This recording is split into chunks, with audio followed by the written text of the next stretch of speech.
I cheated on him and I regret it immensely. It wasn't that I didn't love him, but that I had a weak moment and gave in to terrible desires. Am I wrong for wanting to do what I can to win my husband back? Often too. I thought I'd never get caught. That's the part that still eats me alive. Not just what I did, but the arrogance of thinking I could bury it. It wasn't some grand love affair, no storybook romance. It was weakness, loneliness I didn't name. A crack I let spread until I did the one thing you can't take back. For weeks, I lived with the secret pressed against my ribs like a knife.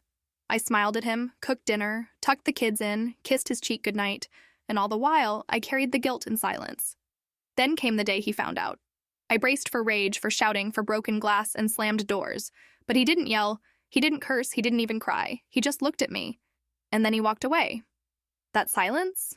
It was worse than any storm, because silence has a way of echoing. And in the months that followed, I heard it everywhere.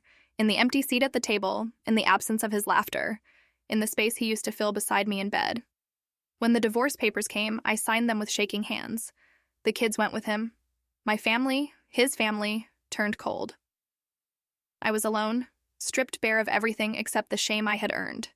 Years passed. At first, I drowned in it. Then one day, I crawled into a church, broken and hollow, hoping God might have a word for a woman like me, and somehow, he did. I found faith. I found forgiveness, at least from above. I rebuilt myself slowly. Sober mornings, honest work, quiet nights, no men, no games, just repentance and the hope that one day maybe I'd get the chance to show him that I wasn't the same woman anymore. And then it happened. Like and follow for part 2.